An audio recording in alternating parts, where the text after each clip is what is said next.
On Sunday, we watched Jack Tame's interviews with David Seymour and Debbie Ngarewa-Packer, and I wrote down some reflections. Here they are. The recent Q&A interviews with the leaders of ACT and Te Pāti Māori used classic colonial tactics to frame the colonizer as a normal, rational agent while demonizing and diminishing Indigenous resistance. In his opening lines, Jack Tame dismissed a historic mass protest movement as emotive, in contrast to the big boy discussions to be had on his government-funded program. After an emotive couple of weeks, this morning we consider the actual substance of what's being proposed.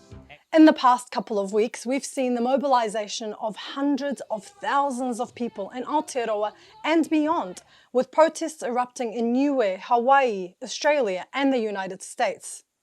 We saw countless articles, blogs, posts, videos and artwork grappling with this government's unprecedented attacks on Te Tiriti o Waitangi and Māori more generally.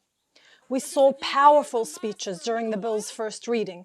A world-famous haka took place, and for 9 days, tens upon tens of thousands of people demonstrated their concerns in every corner of this land.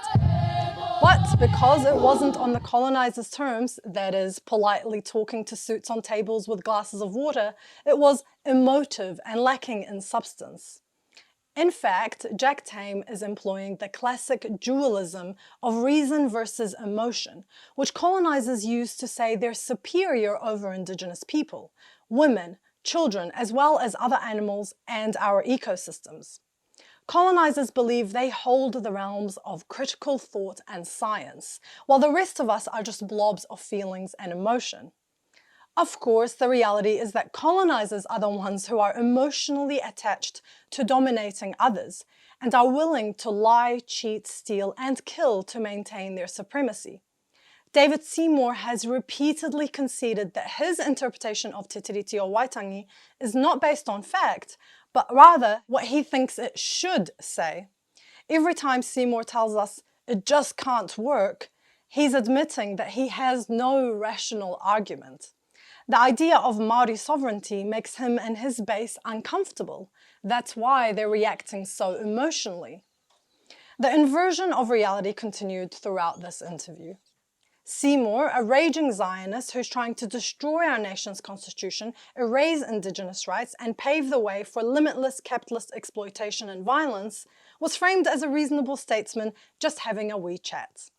On the other hand, Debbie Ngarewa-Packer, a leader in the resistance to colonial capitalist thuggery, was framed as a threatening, ill-mannered grifter. It's classic colonial projection. Jack accuses Debbie of disrespecting parliamentary procedures, but the New Zealand government's entire existence rests on the disrespect of Māori customs and rights. In the 1800s, this government stole Māori land, burned their gardens, and imprisoned their healers in an attempt to force Māori to live under the colonial capitalist way of life. Today, the government does everything in their power to stop Māori from exercising their mana motuhake, their self-determination. As for David's Treaty Principles Bill, it doesn't just disrespect Māori procedures, it seeks to erase the very existence of the Māori way of life. It seeks cultural genocide. Such violence is seen as normal chit-chat among colonizers, while the haka, a symbolic act of resistance in the face of this violence, is seen as bad manners. Manners is another one of those tools that colonizers have long used against Indigenous people. For example, those savages don't even use forks, or the way you asked for your land back wasn't nice, so we're not going to do it. It's similar to the whole reason versus emotion dualism, and basically it boils down to colonizers demanding we suppress and control ourselves in order to make it easier for them to control us.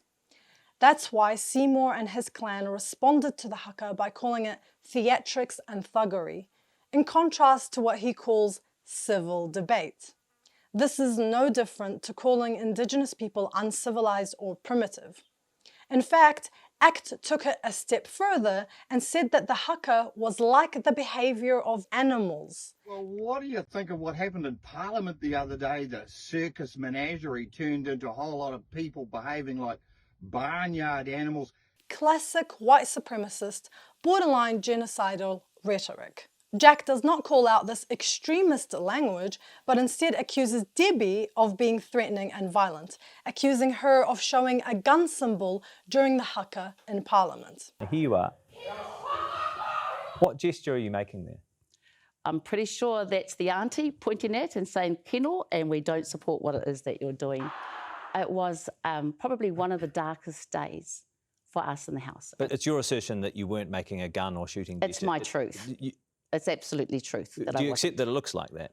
In reality, the New Zealand government is the only institution that systematically uses guns, tasers, dogs, and other forms of violence on vulnerable people and disproportionately Māori. David's government is currently enabling the police to commit more violence and throw more poor people living with mental illnesses, addictions, and trauma into cages where their underlying problems only get worse. David's government are making gun ownership easier, making way for more gun violence. His government isn't just making symbols, they're actively killing people through greater impoverishment and all its associated harms. But look at Te Pāti Māori's policies and you'll see their earnest and good attempts at tackling this harm and impoverishment on every level of society for everyone living in this country, Māori or otherwise. But they're the ones who are painted as the violent ones. Another silly part of the interview saw Jack Tame accusing Debbie's party of funding the hikoi because one of their organisers is a parliamentary staffer. The idea that one parliamentary staffer's pay contributed in any meaningful way towards a countrywide mass mobilisation is laughable to me because this was a massive operation which likely took hundreds of thousands of people to pull off. I'm thinking about everyone who bought food, fundraised, took time off, donated, cooked, cleaned, organised, made art, waved on the street, brought first aid kits, sang, did haka, made outfits and signs, and walked until their legs were in pain. Irukapakingi and Te Pāti Māori are great, but it doesn't take a genius to see that this was, at its core, a people's movement. On the other hand, the ACT Party, which actually began as a lobby group, is the definition of an astroturf. That is, pretending to represent the grassroots when really they represent a tiny minority of multi-millionaires and billionaires. This is true of all current coalition parties. The literal elites of this country, the richest of the richest, have put these people in power. And in return, this coalition is helping these elites to grow their wealth at the expense of the rest of us. They're helping landlords make more untaxed profit while removing renter protections. They've made it easier for their business owner mates to exploit workers and fire them for no reason. There are 12 fast-track projects that have donated to the coalition. The government is literally giving hundreds of millions of tax-free public money to the founders of the extreme right-wing radio station The Platform, which sings their praises every day. There's countless examples of corruption. Then there's the Taxpayers Union, the Free Speech Union, Groundswell, Hobson's Pledge, Federated Farmers, and a whole bunch of other lobbyists that manufacture fake grassroots support for oppressive government policies that actually hurt the people. And while in the lead up to elections, ACT made $4.3 million in mostly rich-listed donations, Te Pāti Māori made a comparatively tiny $160,000 with no elites in sight. But it's the party with people power and pro-people policies that are constantly accused of corruption. At the end of the day, ACT and our mainstream media are beholden to the same interests.